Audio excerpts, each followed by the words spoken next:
Hello everyone. Hopefully you're able to hear me. Let me know in the chat if you can.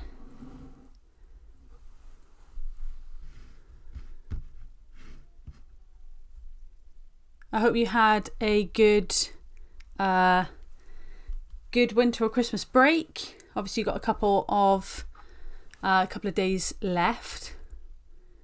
Hopefully making the most of it. Can see a few of you in the chat. Fabulous. Give it another minute or so and then we will start. This is our Of Mice and Men session. Now for the most part I'm just going to be talking through some notes that you'll probably be really familiar with from lessons. But obviously the whole point of it being live is that if you've got any questions you can ask and you can share as well. Okay. Hello everyone in the chat.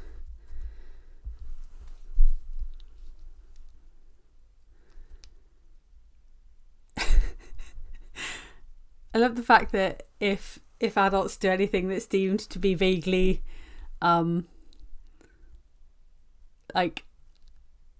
I don't know, for want of a better word, cool, then it's just out of the realm of imagination for some people. But yes, we do know how to live stream. It is a thing. Okay, so I'm anticipating a few more people in our poetry session. So like I said, I'm just going to go through this now, just go through a few notes. And then if you want me to go through any questions, then I've got a couple of past paper questions we can look at too. So obviously use this. And this will be recorded as well. So a little bit of housekeeping just at the start.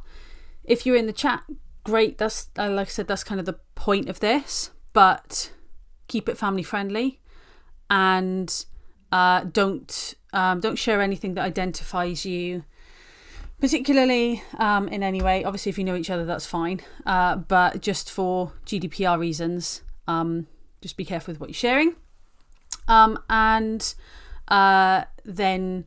Yeah, just bear in mind as well, obviously I'm sharing notes from how I would teach and from my experience, but whatever your teacher says kind of trumps that. So if I say something and your teacher said something different, then go with what your teacher said, because this is meant to enhance and supplement classroom teaching. It is not meant to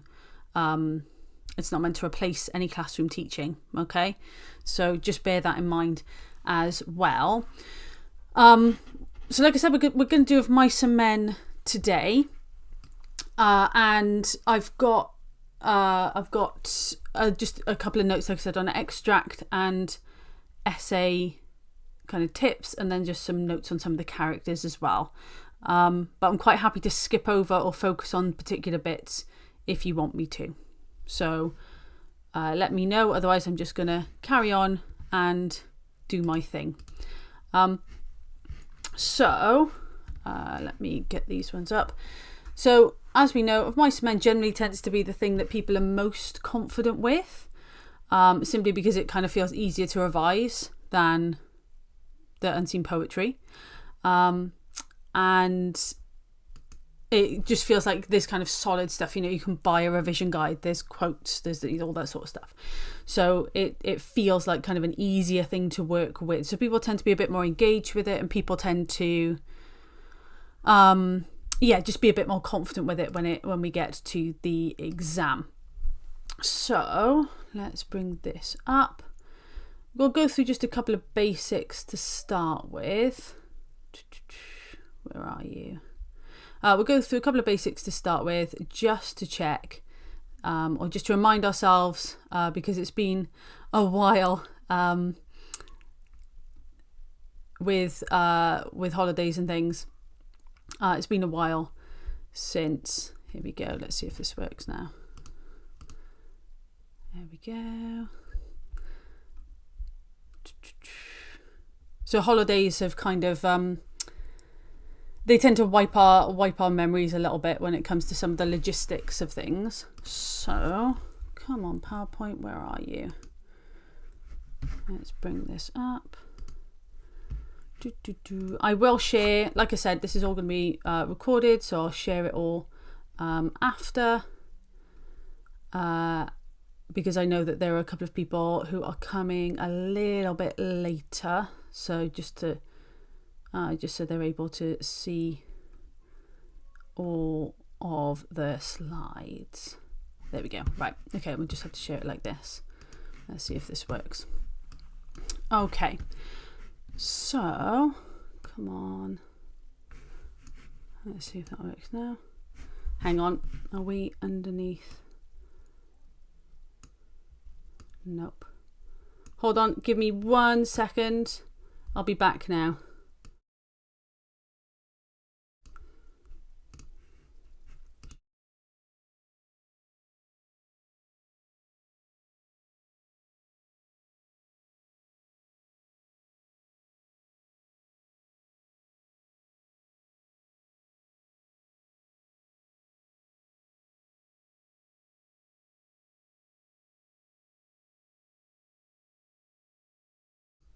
Okay, so this should work now. If it doesn't, then then I'll just have to talk at you. But you know what? That's how the podcast works. So while I'm just checking this, just so you are aware, all of the podcast episodes for Of Mice and Men are up on this YouTube channel, but they're obviously as well on the podcast too. So you will have the chance. You'll have the chance to kind of listen and check those as well. The format of the exam, I did mention this in the last couple of episodes that I made of the podcast. The format of the exam will be changing next year. So this is the last year that Of Mice and Men will be running. That is kind of important, just in terms of, you know, if you're watching this thinking about, because quite often we get this, you're watching this kind of thinking about whether you're going to do the exam, you know, like you're year 9 and you're looking to do the exam in year 10 or whatever. You won't be studying Of Mice and Men. This is the last time that we study Of Mice and Men. So we're going to be saying a fond farewell to it. Here we go. That's what we want. There we are. Now we're working. Okay, now they all want to join in. There we go. Okay. So, fingers crossed this is going to work now. There we are. Our exam structure then is our extract and our essay. Then we've got our common questions, so common things that we're often asked. We'll go through then the 2 different questions and then just a few notes on those as well. So I know that there's kind of a mix here. We've got a couple of people who are going to be taking the exam. We've also got parents as well. So hopefully this will give you a bit of information either way. So we've got the extract, 20 minutes, that is assessing AO1 and AO2, crucially, no context here. And this seems really obvious, but every year people try and get some context into the extract question. We don't need that. It's 20 minutes. It's focused primarily on the extract in front of you. You want to demonstrate, ideally, some knowledge of the text as a whole. So if, for example, an extract includes elements of foreshadowing, you can then reference the event it foreshadows and things like that. But beyond that, you don't really want to go too far beyond the remit of the extract. The extract is the important bit. And then we've got the essay as well, and that's all about the context. So, you know, you really want to be demonstrating context there. And the notes that I've got for characters very much focus on context. So you can see that the AO1, AO2 and AO4 are there, and then the poetry is where you get that AO3 for comparison. So 20 minutes and 40 minutes is what we recommend. It's also what the exam paper recommends. You do not get those timings given to you. You probably have done a walking talking mock. You probably will do a walking talking mock before the exam next Wednesday. But those timings, where those timings might be given to you, these timings will not be given to you in the exam. So it is really important just to be checking your timings. The reason I say that is because there's some easy marks to get in the poetry, and quite often people spend way too long on the Of Mice and Men section and end up not giving themselves enough time to give themselves credit in the poetry. So try and stick to these timings where possible. Same with the extract and the essay. Don't spend kind of 45 minutes on the extract. It's not worth it. There's only 10 marks. The exam is the 8th of January. So it's the first Wednesday back. So you're back on the Monday, I believe, or you might be back on the Tuesday if you've got an inset day on the Monday. And then, the exam is on the Wednesday. So, and it'll be in the morning. So it'll be nice and out of the way. It's the same like that every year. It's usually the second or the third day back. So it's just kind of a strong strong way to start the term. No, not a mock on the Wednesday. You might have a walking talking mock on the Tuesday. So you might have a mock kind of the day before that gives you an idea as to kind of timings and so on, or just a bit of a confidence booster. And obviously that will not be marked in time for the Wednesday. It's just to give you that feel for the hall, that feel for the exam room, but it's not but it wouldn't be kind of marked and giving feedback in that sort of way. But the exam is on the Wednesday morning. Okay. So these are the 3 questions that people tend to ask. Number 1, how do we learn quotations? Can you give me some quotes to learn? How do we learn quotes? As though there's some kind of secret recipe for it.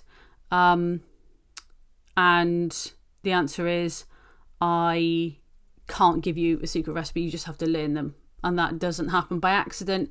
That happens with you sticking post-it notes up around your house. That happens with people testing you. That happens with you testing yourself using something like Quizlet. And it's best done over a longer period of time rather than cramming. I know that that's probably not very helpful advice sort of 6 days before the exam, but it's true. What I would also say is it's about being smart, so learning short quotations that you can use in a variety of ways. So if you're learning character quotes, don't learn some long, complicated quote that will only be used for that character and maybe one theme. You want to think about things that can be used for lots of different essays, lots of different things, and single words. So things like Curly's wife, the colour red, the ostrich feathers, jailbait, they're single words, but they can still be used as quotes and they're still counted as appropriate textual reference. So sometimes just having single words can be really useful. Is there a mock on the first day back? I don't know. Quite often there are things like walking, talking mocks, things on the first day back.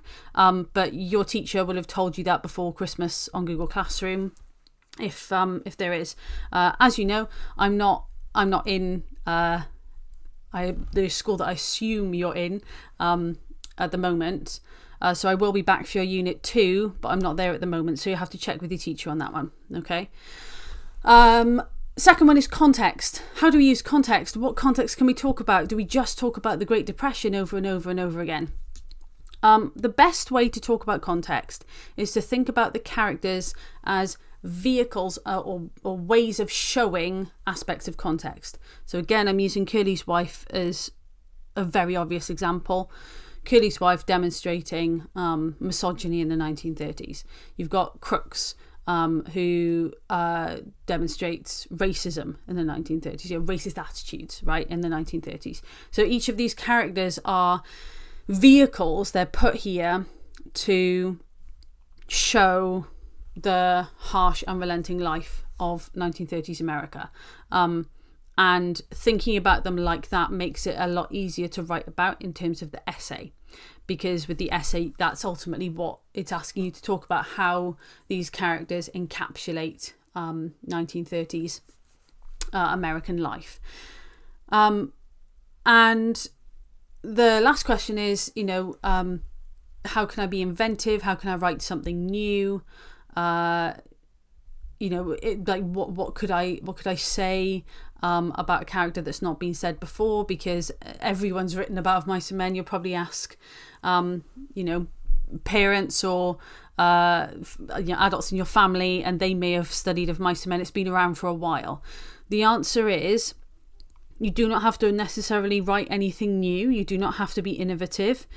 If an exam mark scheme talks about that, what it's ultimately talking about is the convincing level of your argument, and the fact that the way that you write kind of demonstrates this strong engagement with the text. That's it.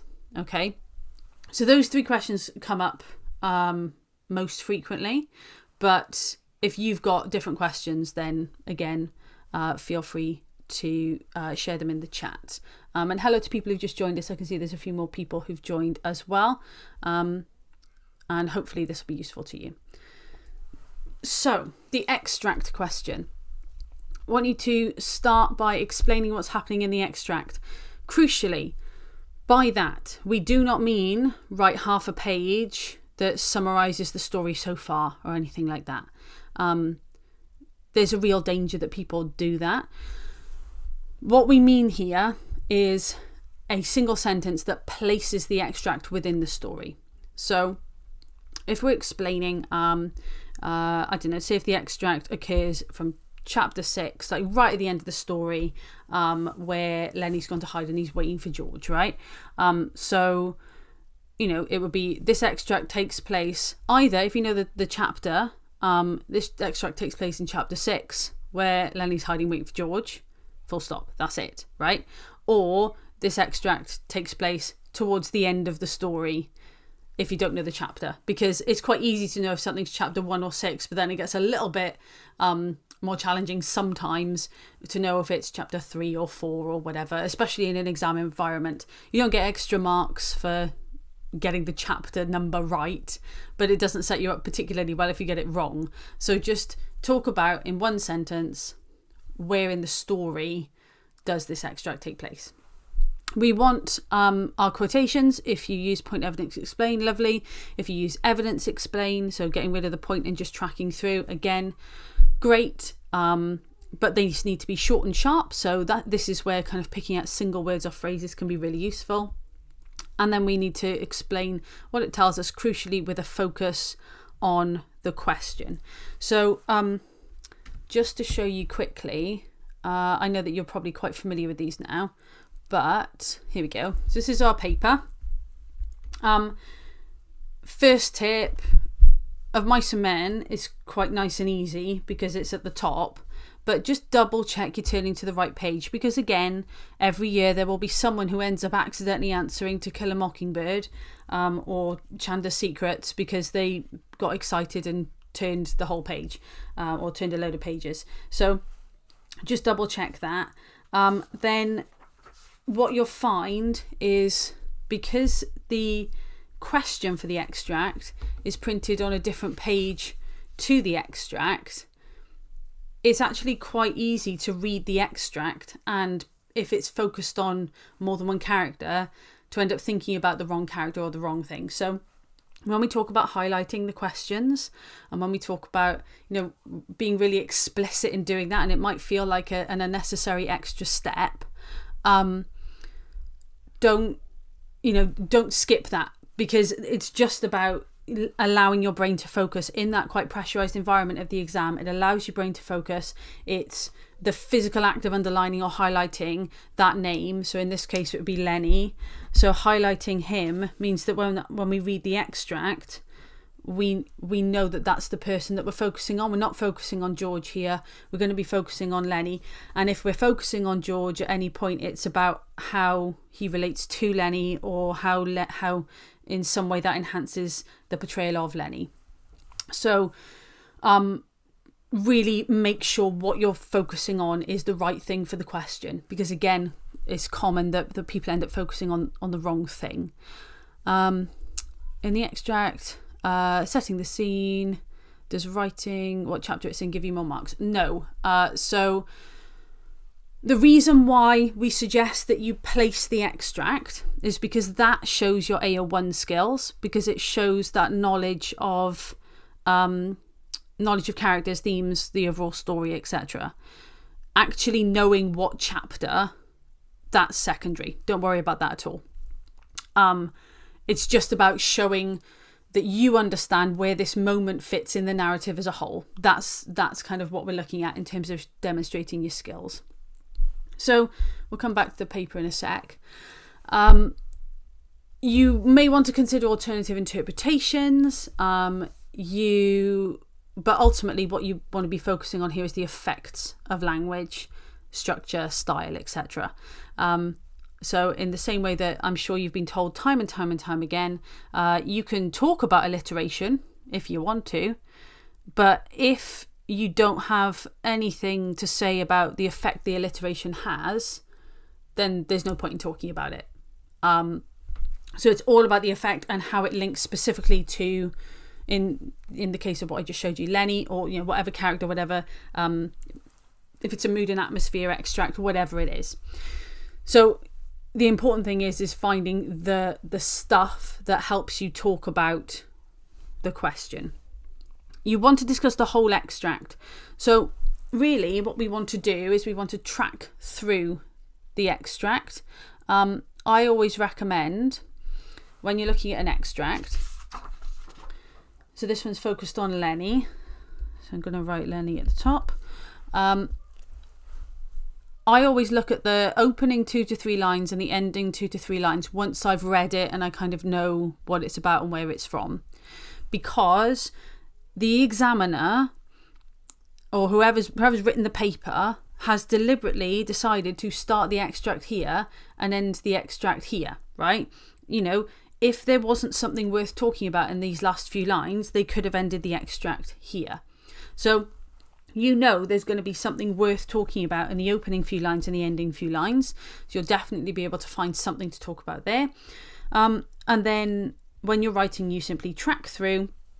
And again, it can be single words, phrases, and you can look for some low-hanging fruit, right? Some easy things to talk about. Like if there's repetition, does that link to, in this case, the context of this extract? If there's any repetition, I would say that it focuses on Lenny sort of trying to reassure himself about the fact that he feels like he might be in trouble. He's quite anxious, he's quite frustrated, so that repetition could be him reassuring himself. If I found some repetition and I couldn't think about any way that could link or enhance the portrayal of the character, I just wouldn't talk about it. I'd be focusing in on the 6 to 8 things that I could talk about in this extract that is really going to show off my ability to talk about this character. And remember, all these characters. So we're not going into this not having a clue what Lenny's like. We're going into this knowing Lenny's kind of characteristics, his relationships with other people on the ranch.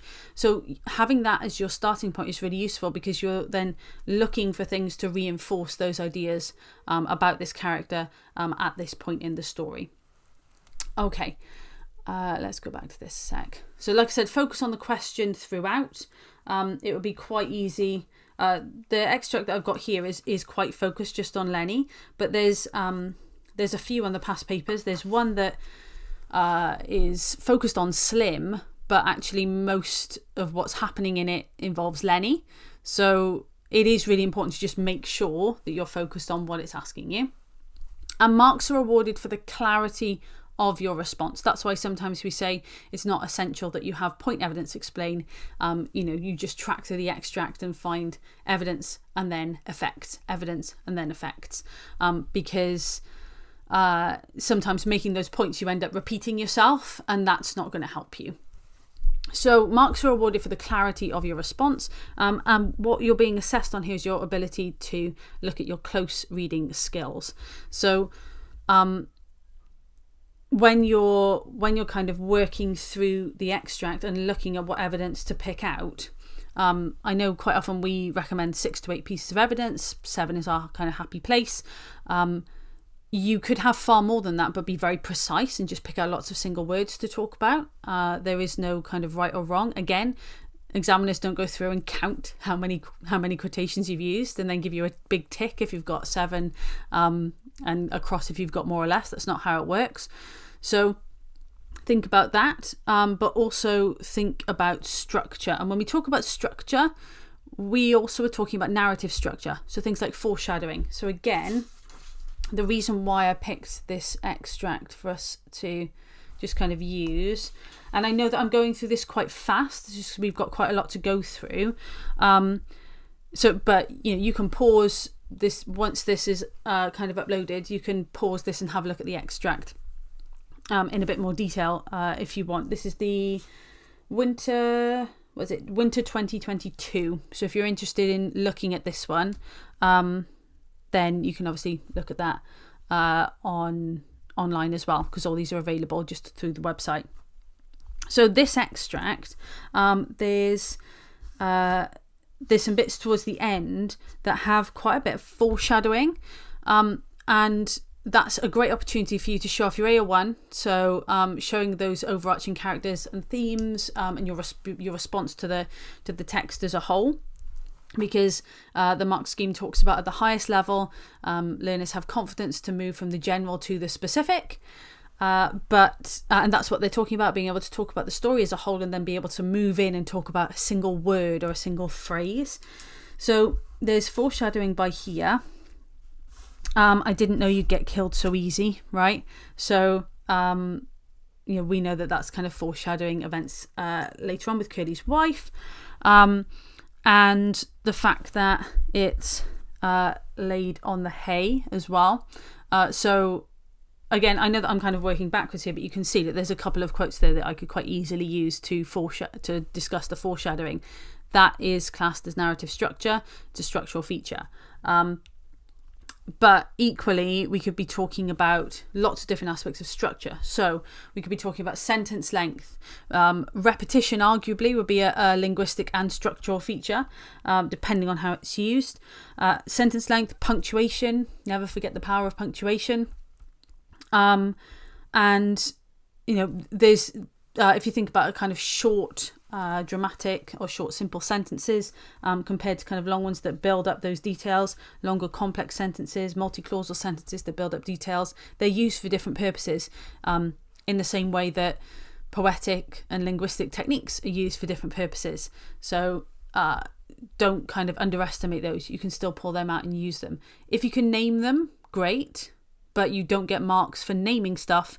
You get marks for talking about the stuff that you've named, right?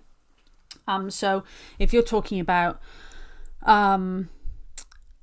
if a character has used a particularly long sentence, and it's a series of, let's say it's a really long question, if there's a purpose to that kind of shows their character, maybe their curious nature or something, that's fine. But there's no point in spending ages writing, this interrogative really is really effective if you're not then explicitly talking about the specific effects. Okay, so nothing's off the table when it comes to analysing here. We're thinking about sentence modes and sentence types. It is always worth looking at where exclamation marks are. That goes for poetry as well, simply because writers professionally are discouraged from using lots of exclamation marks. So if they pop up, and you'll find this quite a bit within inspector calls as well, if exclamation marks pop up, quite often that's a point of high tension or high drama, so it might just be worth looking at. You may not have anything to say about it, but it's just, again, a nice little thing to have in the back of your mind as an easy way to be looking for points of interest, right? Okay, so that's just some tips for the extract question. I know you will have likely seen, let's see if this, come on, there we go. I know you will have likely seen this before, but this is an extract. This is the first time we see Slim. So you've probably seen this analysis before, but again, it's just kind of showing you some of the things that you could pick out. And again, we're going to zoom quite quickly through this because you can pause it when you want. But we've got Slim the Jerkline Skinner here. We know that he's not appeared for a little while, so he's a hot ticket to come up this year, perhaps. And you can see some of the things that you might be able to pull out. Now, you could get yourself into a really high band just talking about, the word ageless, the words majesty, royalty, the phrase prince of the ranch. You don't need to necessarily be using the linguistic and poetic terminology. If you can, I recommend that you do, because because it's good practice for language, because you will get marks for those sorts of things in English language next year. But if in the moment in the exam you panic, you don't worry about that. The most important thing is the effects of the language and the style and the structure, rather than the names of the things. So you can see a few things that you can kind of pull out here, and the and kind of building that argument around his character. So you can see that all kind of the notes on the right hand side, all of the notes that have been made kind of build that same point. We're building an argument here. You don't have time or space to debate about, the complexities of a character. You pick how that character is going to be portrayed in that moment, one simple thing, and you work with it. So in this case, Slim is presented as this really highly respected, highly skilled, superior, capable ranch worker, and to the point where his deafness and his ability to complete his work is almost elegant. It's almost dance-like because he's so good at it. And all of these things kind of fulfill that argument. They back that argument up. We're aiming for about a page in your exam book. Now, if you go over, that is absolutely fine. But I would say if you're writing under that, it's probably not going to be enough kind of detail or coverage. You said, I thought it was 10 quotes for the extract. It can be if you want to, but there's no kind of checklist. An examiner won't sit down and go, oh, you've got fewer than 10 quotes, therefore you cannot get full marks. It's not a case of a mark per quote or anything like that. It's about how well you present your argument. So in this case, we've got 7. Some of these are quite long though, so I would be picking these apart and talking about them in a bit more detail. And there are also things that we've not picked out here from this extract too that you could talk about. So it's difficult to say, because arguably 10 quotes could be long ones like number 5, or 10 quotes could be 10 single words. What I find in a particularly strong response would be a mixture of longer quotations where you're then picking out words and phrases from them, combined with arguments that have several short words and phrases to build up to them. So like number 2, where it's got majesty, royalty, prince of the ranch, technically that's 3 quotations to back up that single point. So yeah, it's difficult because people want a number to hold on to, right? And the answer is just that there isn't a number. There's 10 marks available, and it's the quality of your argument and your ability to use the evidence given to you that gives you those marks. But that feels quite woolly, so quite often we give you a number that we know by and large, if you stick to, you're going to do okay with. Just work on the basis that fewer than 7 really well explored quotations is probably not enough, but you can definitely do more than 7. And as you can see here, these 7 quotations actually are more, because we've got 2 on number 5, we've got 3 on number 2, we've got 2 on number 3, so there's actually quite a few quotations there. So don't worry about kind of sticking to a number, just worry about tracking through that extract and finding that evidence to support your argument. Okay? All right. Keep on asking the questions. Thank you for asking questions. It's really useful, because if you're asking them, then other people are definitely thinking them. We're going to move on to the essay, but if you've got any questions about the extract, please feel free to still ask them. So the essay question, 20 marks. We're assessing AO1 and AO4, so not AO2. Okay, no worries. Yeah, thanks for the question. So AO1 and AO4. AO1 is our response to text, characters, themes, etc. AO4 is context. Okay, so what we don't need to focus on here is that really, really, really close analysis. We're going to be using evidence to support our points. We are going to still be analysing, but we are not going to be doing that really close language analysis, because we've just demonstrated that we can do that in our extract, and we will be we've kind of already demonstrated those skills. So they want us to look at now AO1 and AO4, and this is how the text as a whole links to the context, so the events surrounding this story that kind of help it make a bit more sense and have deeper meaning. So the key thing to think about is the fact that all these characters are constructs. And I know that sounds a little bit woolly and weird, but the only person that actually exists is Steinbeck. Steinbeck creates all these characters, and they are constructs to show us this really harsh, difficult life in 1930s America. So thinking about it like that, you can think about how these characters are vehicles for talking about different aspects of life, and each one fulfills a different purpose in that sense. Each one kind of ticks a different box in terms of showing an area of society, and use that as the basis for your essay. Now your essay, obviously you're going to have a choice. I'll bring up the paper again so we can just see what that looks like, just remind ourselves. So here we've got loneliness affects the characters in Of Mice and Men in different ways. How does Steinbeck use the loneliness of these characters to highlight some aspects of American society in the 1930s? So here we've got a loneliness question, and then we've got ideas about masculinity as central to Steinbeck's portrayal of 1930s America.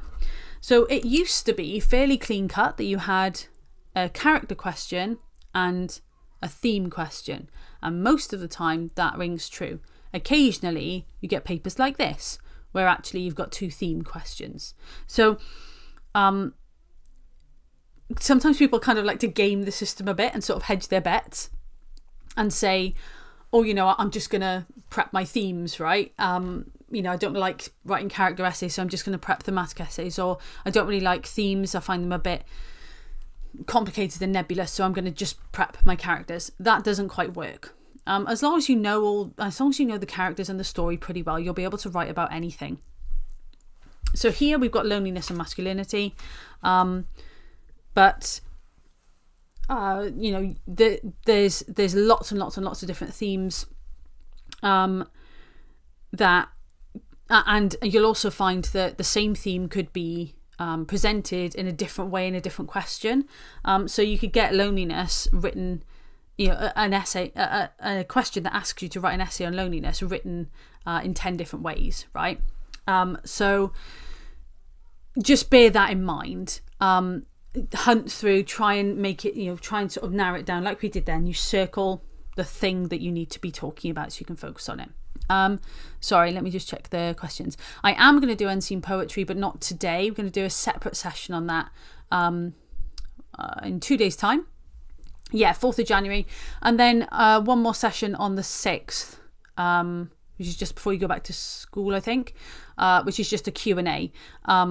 But that depends on if you feel you need it or not. I'm quite happy to do it, but equally, if you don't feel you need it, then that's fine too.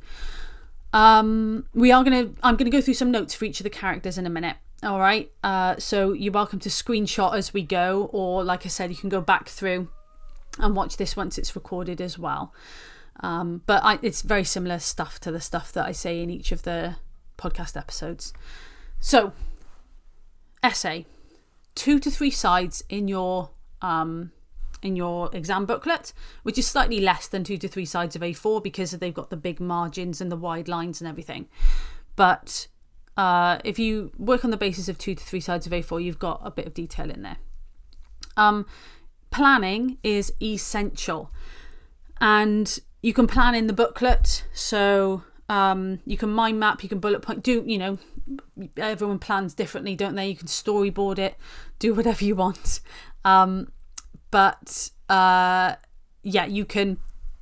you plan it in your book, and then ideally you just put a line through it and you write your essay underneath.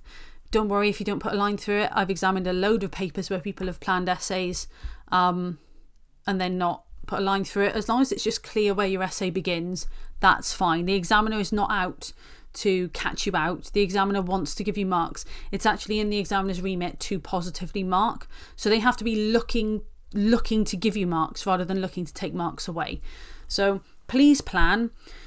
And I know, again, it feels like, oh, I don't have a lot of time and I need to write this, so why would I bother? I guarantee you will write a better essay if you plan, even if you don't feel you need to.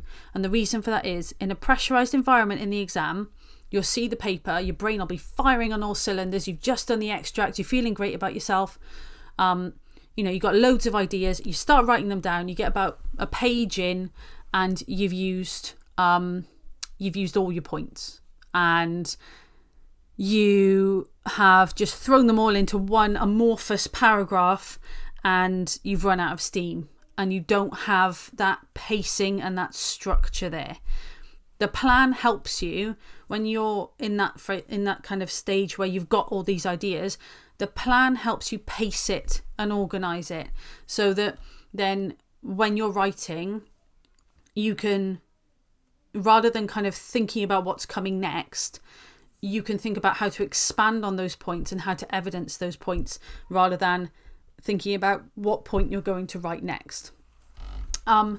So please plan. It is really important. Q&A so on the 6th of January, the Q&A will be about anything to do with this exam. So it can be poetry or of Mice and Men. Either one is fine. And I'll make sure I have a couple of papers. So if you want me to check anything or talk through anything about any of the questions, then that's absolutely fine. And yes, in the actual exam, if you're talking about planning there, in the actual exam, yes, plan and then leave a couple of lines and then write your essay. Do we get extra marks if we give extra details about context on our essay? Yes, context is worth 67% of your marks for the essay. So context is really important. You are more likely to pass if you have context and no quotes than quotes and no context. Although I would recommend heavily that you have both.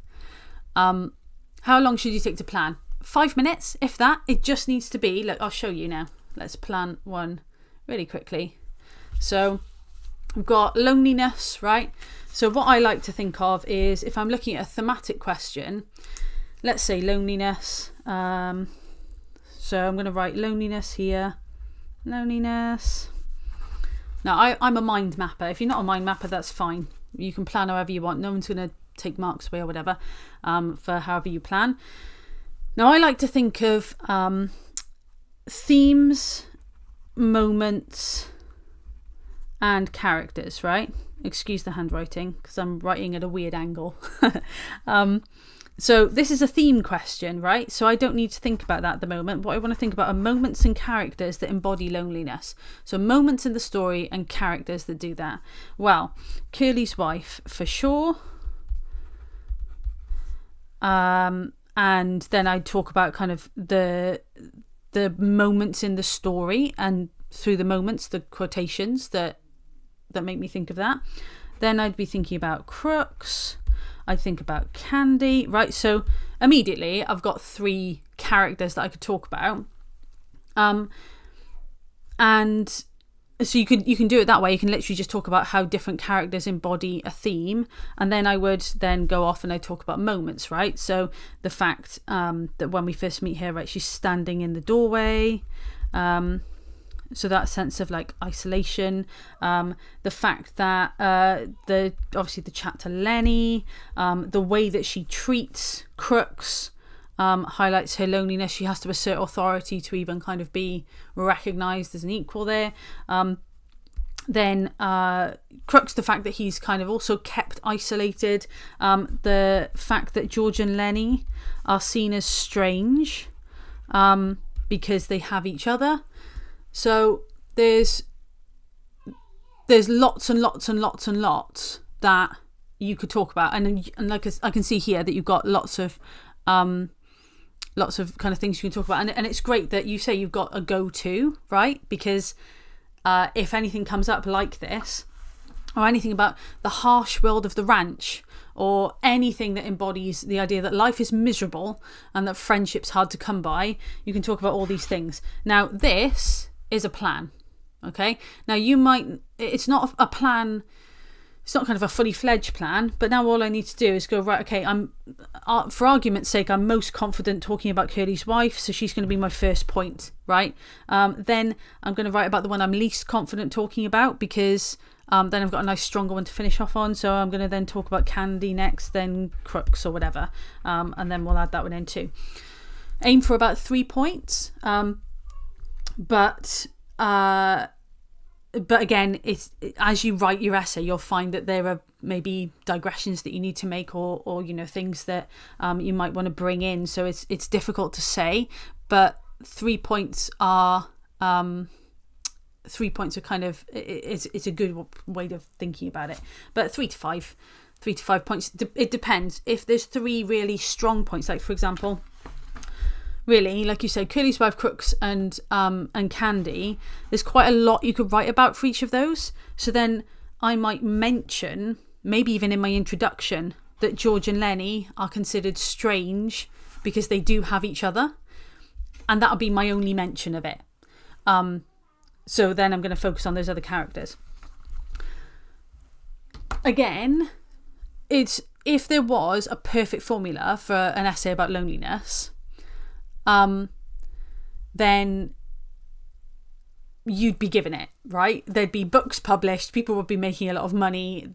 That's not how it works. You could write 10 different essays that focus on different characters that develop different ideas, and that all get really high marks. It's about how convincingly you make that argument, how well chosen your evidence is to support your points. So that's really important. Let's have a check now. So I'm just going to check the chat before I carry on.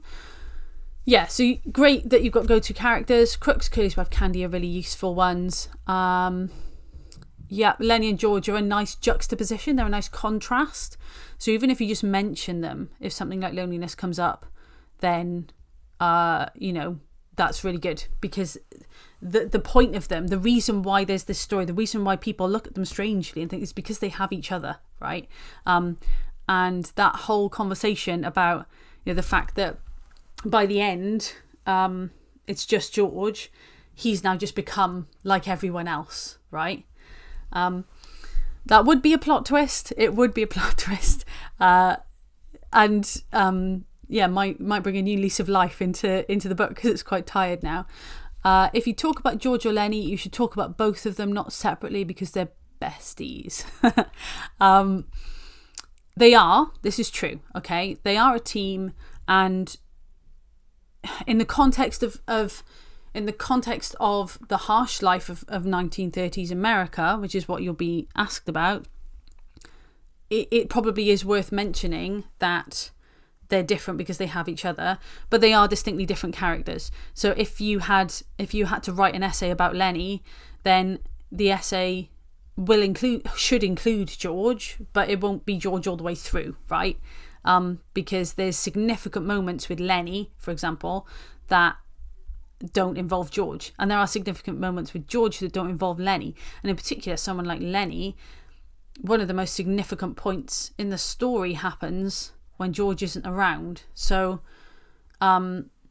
you should mention it'll be very difficult to write a full essay about Lenny without George and George without Lenny, but just because there's difference between kind of mentioning them and having them kind of involved all the way through, if that makes sense. Okay, so we do again want to keep referring back to the question. We want to be referring to events throughout the novella, and mentioning specific events, even if you don't quote about them, mentioning specific events, or if we are quoting something and then talking about how it foreshadows something, or how it highlights the circular narrative, all of that's going to give us some more marks as well, right? So demonstrating that knowledge of narrative, characters, themes, really important. Okay. All right. So you're probably really familiar with this, our introduction triangle. So we broadly link to the question, mention examples, and then our final kind of thesis or how Sternberg uses this character to highlight aspects of society. Now, here's our example. So we've got our link to the question for Curly's wife. We've got mentioning some examples, and then how Sternberg uses this character. If you're confident writing essays, I'd recommend using this introduction style. If you're not confident writing essays, as long as you have an introduction in some way that sets out your argument, then you're okay. All right. So if this introduction style works for you, great. If it doesn't, as long as you write some sort of structured introduction, then that's fine. And the reason why I say that is because it means that when you finish your essay, you can return to that introduction, steal bits, put it in your conclusion. And what that then does is it makes your whole essay seem a little bit more consciously structured and kind of planned and thought out.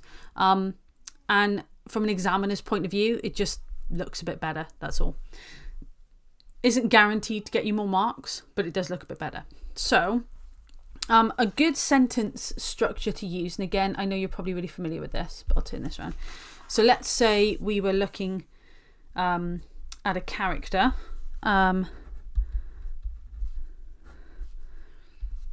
This is what I would use.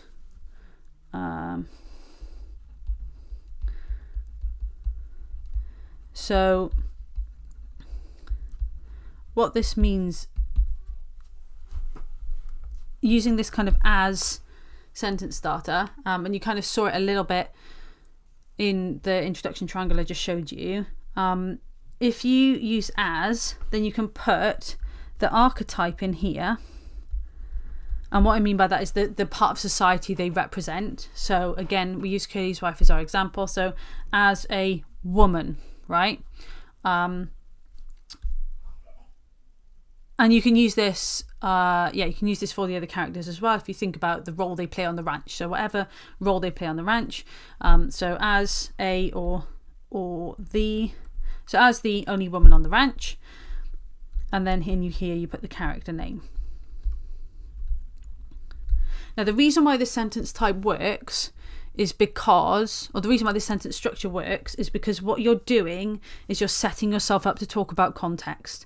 Because by doing this bit, you're telling yourself the aspect of the context that you need to be talking about. So that can be quite useful, just thinking about an as sentence starter. Okay.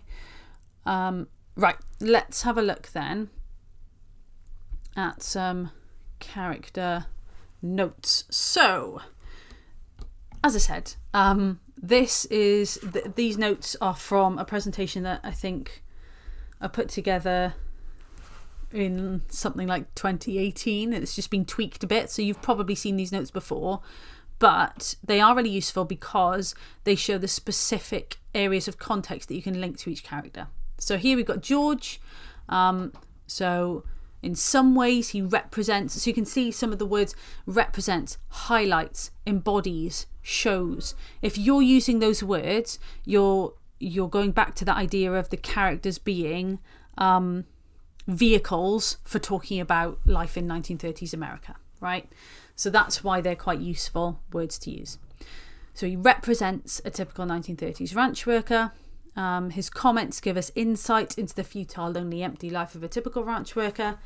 And through his friendship with Lenny and the fact that it's weird, it's unique, it's not normal in this time, we come to realise that 1930s American ranches were harsh and hostile places. And you can see how these links to, so the reason why that I've done the kind of characters is the fact that hopefully you'll be able to see how many themes you can link some of these ideas to. We've already got the idea of the harsh life of the ranch, the loneliness. We've got some dreams in there. We've got a little bit of the misogyny as well, through the attitudes there, the way he treats Curly's wife, and the fact that they've got the shared dream, and the fact that when the dream is shared, it becomes a bit more possible. Okay, so, and then as well as the misogyny, we've got the racism too. So these two very kind of outdated, I suppose, or negative attitudes are embodied by George. Even though George would largely be seen as a protagonist, he still embodies these because he still is a product of his time, and that's kind of the point. Okay. Let me just check the chat. I fully understand that sentiment. Curly is not a very nice character. I'd be worried if you didn't have some negative feelings towards Curly, to be honest. Let's see who's next. Can't remember who's next. Oh, here we go. So here's a way. We've just done this with George. Here's a way you can see some of the kind of quotes that you could pull out to demonstrate the context. So linking quotes to context. Okay. I'm not going to spend loads of time on these. We're just going to zip through. But again, you can screenshot as you go if you want to, or if you feel that it'd be useful, or you can look back on the recording. So there's those ones. Obviously there's loads of quotations here. I would not expect anyone to remember all of these for an essay. If you do, well done. But you have to remember that you would have to remember quotes for all the characters, and that's a big ask. So these are just some suggestions of things that you could use, right? So there's other ones there. And what's important about this bit, actually, because it's about their friendship, is sometimes people feel like if the essay is about George, then you can only use things that George says or George does. And that's not true. All these quotations here are from other characters talking about George. So it's not just about things that he does, it's about its actions and its reactions. So how he reacts to other people and how other people react to him.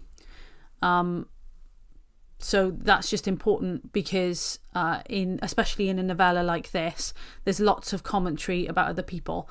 And actually what other people say about characters is in some ways more important than what the characters say themselves in places. Okay. So yeah, there's lots on here. There we go. So then we got Candy. Okay. So Candy next. So again, just some notes around the context here. So represents loneliness and low self-esteem. Again, sexist attitudes towards Curly's wife. You can see it's very similar points to George. So you almost need to think of the USP of each of the characters, right? The unique selling point. So with Candy, it is discrimination. In his case, it's age and the fact that he has a disability. So he's more powerless, and he's also not as effective as at his job, and that puts him at risk. So he's got quite a low status, and it also shows how vulnerable he is. There is no welfare state. There is no backup. There's no kind of sickness protection. If he can't work, he doesn't earn money, end of. So that idea of him being canned is important to think about, and the fact that there's no retirement. So the fact that he has to work until the end, really. And that, again, is quite a miserable existence too. But there is that brief moment of joy where the shared dream becomes a possibility before that too. Okay. Let me just check the chat. Yeah, all good. Okay. Then we got Slim. So I know that Slim, George and Lenny are your predictions to come up this year. We never know what's going to come up, and it's actually especially unpredictable this year because it's the last time there'll be a series in the summer as well, but because this year is the last series that the paper's running, we don't know if they've just, had a paper locked up for 10 years that they really want to use and they've decided to bring it out for the special occasion. We don't know. But generally, we're pretty good at predicting what comes up. So George, Lenny and Slim are slightly more likely, though you should always be prepared to look at all the characters. People struggle to talk about Slim because he juxtaposes everything that the ranch kind of stands for. But that's why you can talk about him, because he is a valued worker. He's good at his job. The fact that he doesn't necessarily join in with the discrimination, he doesn't join in with the insensitivity of the other ranch workers, highlights that it's possible to live another way. But you kind of need him to show how harsh it is. You need him as that contrast, almost like a baseline, right? So that kind of contrast really then highlights the negative ways the other characters interact, because he shows that it's possible to be positive. So he still highlights that friendship is quite uncommon. He deals with things sensitively, but at the same time, he's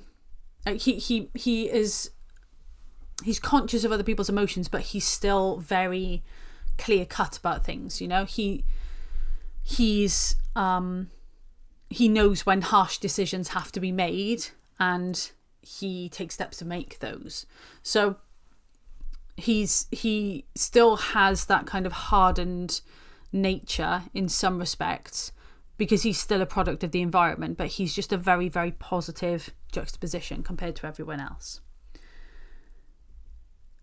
Okay, then we've got Lenny.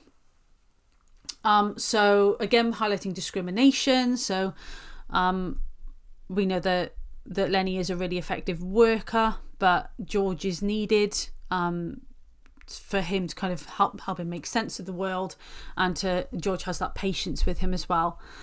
So that real vulnerability, again, if you think about the things that came up for Candy, that lack of welfare state, and the fact that George is that buffer with him, and Candy doesn't have that, but George has this. Lenny has the buffer of George, who sort of helps him and helps take care of him, so that he doesn't get in trouble, and then helps him out when he does get in trouble as well.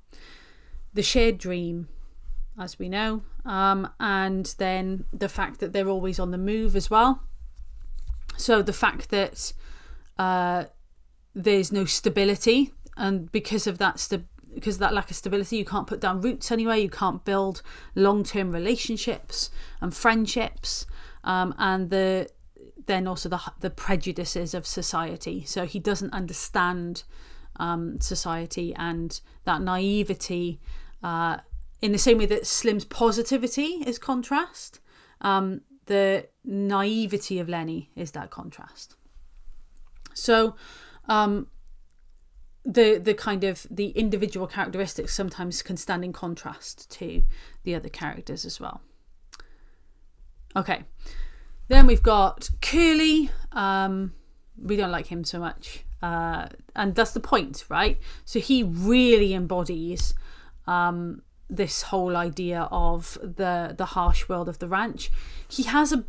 Because he's got a bit of power, it also shows again how relentless that power can be, because all the characters we've looked at so far have had a distinct vulnerability, whereas Curly, really, aside from his kind of own perception of him being quite short, he doesn't have a huge vulnerability. Like he's quite safe in his job, in his income, and he has a sort of safe world that he lives in terms of, there's money coming in, he's got a wife, etc. It's not what he wants to do. His dreams have been shattered as well, and he has kind of that moment where we're meant to sort of feel a bit of sympathy for him, where he thought he was going to make something of himself, and then he didn't, which then mirrors obviously Curly's wife as well, the fact that she thought she was going to make something of herself and she didn't, but he's still, in terms of the hierarchy of the ranch, he's quite high up, and that abuse of power that we see sometimes shows that at large society can't really stop that. There is an abuse of power in society, and that means that people who go to work for these people are really vulnerable because there are no kind of rights, there's no welfare, there's no unions, there's no anything like that. Okay, so then we've got crooks. So crooks, the again, same kind of principle, that vulnerability. So we've got a little bit of an essay structure there, so you can have a look at that and screenshot that as we go. I'm just aware of the time now.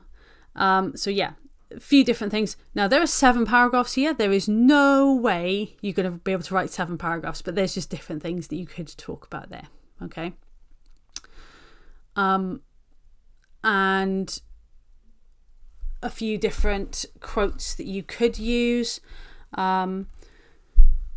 Really, if you're talking about attitudes in 1930s America, Crooks and Curly's wife are going to be the easiest to talk about, yeah? Because Curly's wife, once Lenny talks to her, actually, had dreams, had all this potential, it's been lost. And Crooks is this intelligent, charismatic character who, has as much to offer intellectually as Slim, potentially, but purely for the colour of his skin is not given that respect. So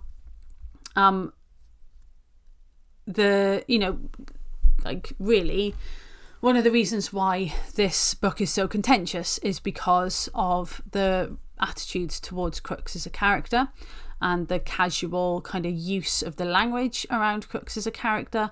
And it's really important to highlight, kind of, if you're talking about context with Crooks, to highlight the kind of casual cruelty and the fact that these attitudes are, reading as modern readers, the attitudes are abhorrent, and the fact that he is a character that has, again, so much potential, but in terms of the hierarchy of the ranch is the lowest of the low.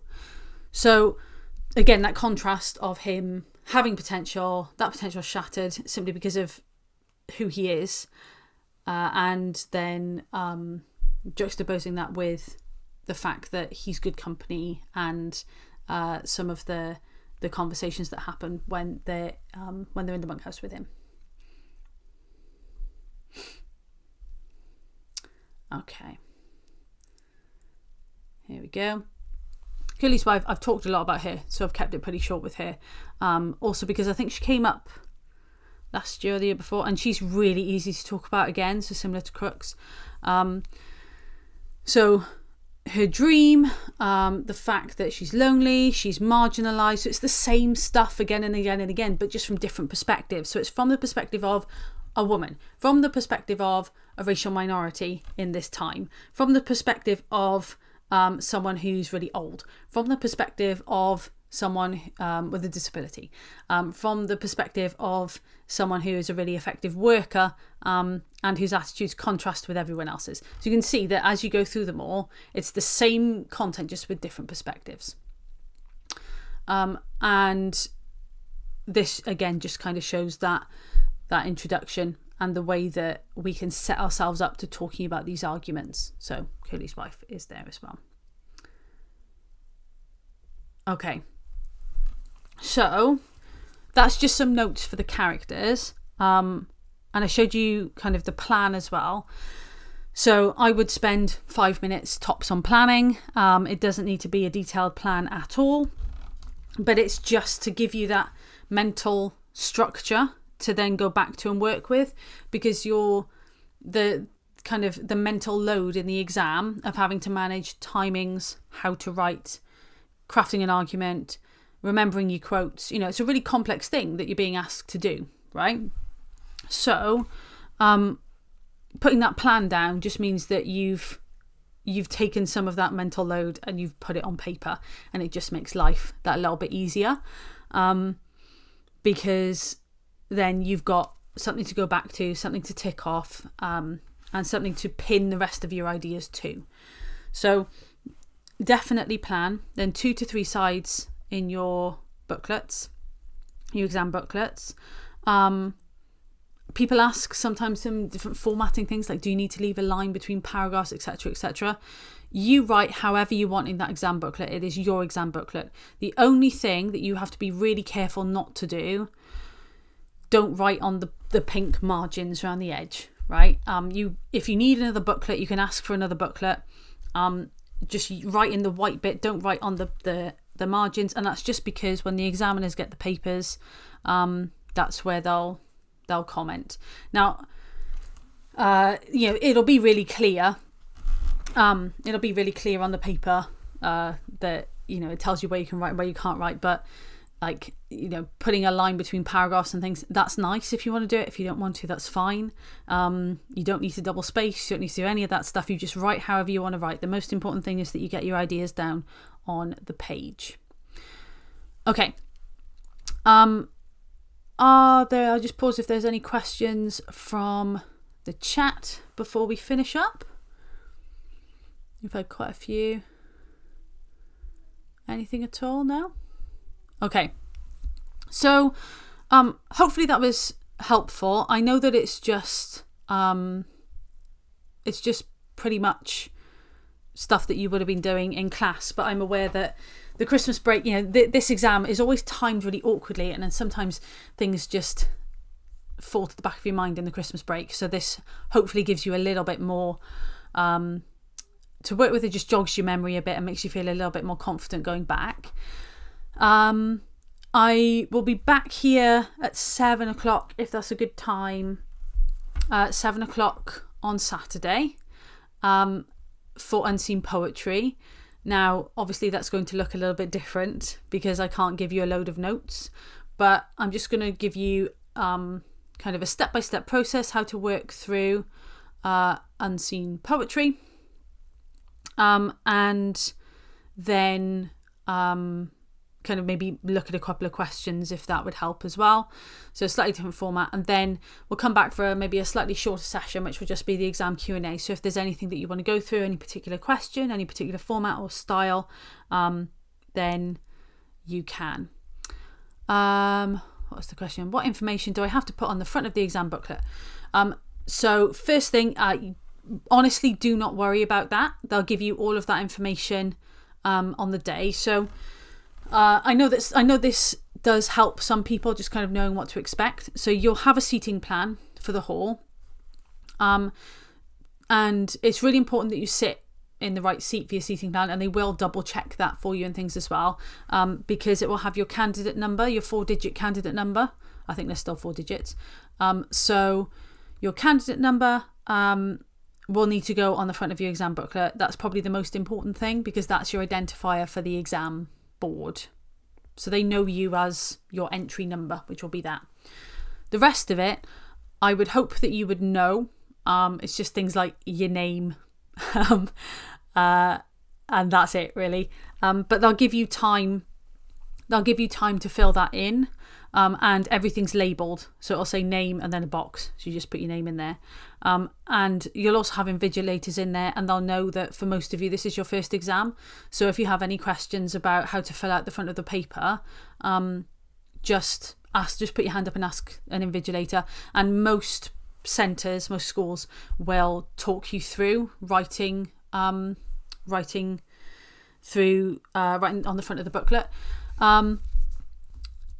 They should give you time to fill it in before you start, because they have to do it in the exam hall. They get you all in, you sit down, you're not allowed to open your papers, but you're not opening your paper by writing on the front. So you can double check with your teacher beforehand, but you should be able to write on the front of the booklet before the start of the exam. But it literally takes 30 seconds, so don't worry about it. But the head invigilator will stand at the front of the room, and they'll tell you how much time you've got, and they'll go through the general, it's an exam, no talking, mobile phones need to be off and in your bag, etc. They'll go through all of that. During that time, they should give you time to fill out your booklets. If they don't, then you'll have 30 seconds at the start of the exam to fill them out, but they'll talk you through it. If things that people worry about, and I can do a bit more of this on the 6th with the exam Q&A. Remembering your candidate number. They will check your hands for writing, obviously. They're very strict about what you can bring in, because you'll be surprised how people have snuck notes into an exam hall. We've had notes written on polos, notes written on the inside of water bottle labels. Lots of things. So they will check, but generally they've been okay if you write your candidate number on your hand, but you won't need to. Well, it depends. Some schools will have it stuck to the desk for you. Especially now, because you're kind of the only people sitting exams at this point. But you will get to know that number really well, because it doesn't change. So yeah, double check with your teacher. You should be able to write it on your hand, as long as there's nothing else and it's very clear. Like, you're not trying to hide it. It's not written anywhere weirdly or sneakily, like in between your fingers or whatever. Then that should be fine.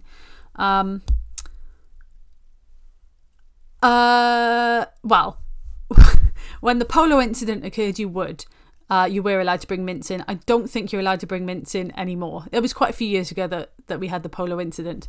And it was in a school in England that we had the polo incident, or that I had the polo incident, actually. Sentence structures for poetry.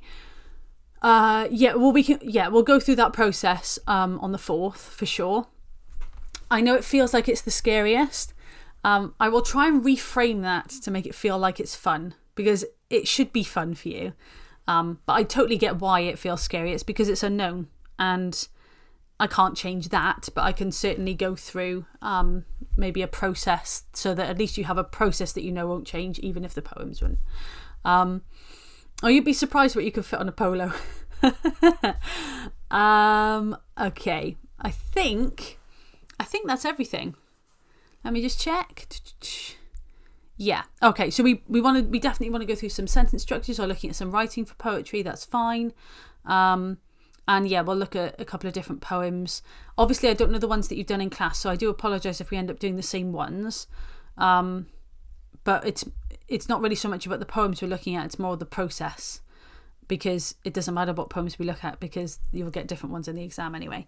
So I'll try and print off a couple of past papers, and we'll have a look at how that works. But yeah, I think that's it. Obviously, if you have any questions, then even if you have any questions about Of Mice and Men, then you can share them in the Unseen Poetry session or in the exam Q&A. If anything comes up kind of after this session, then you're really welcome to do that. What about the effect of the structure of the poems? Sometimes that's relevant, sometimes it's not. So we will talk about that. But again, just like I said in this, do not underestimate the power of punctuation. Punctuation is so useful, because we don't necessarily know really confidently every single poetic form and what that meaning might mean with the context of this and this when it's an unseen poem in an exam. So what we want to do is go for the low-hanging fruit and do it really well, and actually looking at punctuation marks within poetry, looking at line length can be really, really useful. So we can definitely look at how structure works. Obviously, if you recognise the structure, if a limerick pops up, which it wouldn't because that's really short, but if, say, a sonnet pops up, or if something is free verse, or is kind of written, with just one word after another, then that really clearly links to the meaning of the poem, then you can write about it. But I think the big thing with poetry, which we'll talk about, is the fact that people get really hung up on trying to be technical, and that is not what the question is asking. So if you can be technical, then that's a lovely bonus, but it is not what the question is asking. So you might be able to get bonus marks for it, but you can do really well without worrying about the intricacies and technical elements. We love a good poetic technique. If we can talk about them, then that's great. But what the question asks is for you to write about the poem and its effect on you. It doesn't ask you to dissect every single poetic technique, because that would be unfair in a GCSE exam when it's unseen poetry. So we'll talk about kind of how all of that fits together in the next session. And then obviously please bring any questions or any queries that you might have. And I'm really happy to go through just a couple of poems with you if that would help. All right. Thank you for bearing with me with a couple of technical difficulties at the start. I really hope that this was helpful. What have we said? What if it doesn't have an effect on me? We'll talk about that as well. Because I suppose the short answer is it will. It just might be positive or negative. If you literally feel nothing, then we're going to just have to be creative in the way that we write. But the fact you've got 2 poems, you'll probably like one more than the other. So you'll be able to talk about that as a starting point, right? And there'll be different points that you can draw from, different features that you can look at, different areas in the poem that you can kind of go back and forth from. So yeah, we'll have a look at that in the next session. Okay. So I'll be back on the 4th, and then back on the 6th. Thank you very much for joining me. I hope that this was useful. And I'll pop it again on the channel so that you're able to go back and have a look. If you want more free revision, then at risk of sounding like a wannabe influencer, then subscribe. But the podcast is where it's really happening. So if you want a little bit of revision on the go, then the podcast is worth looking at. Obviously it's on YouTube, but it is also on Spotify and Apple podcasts as well. Thank you very much for you guys engaging in the chat as well. And yeah, hopefully I'll see you in the next one or in the one after that. Thanks very much and have a great evening and enjoy the last few days of the holidays.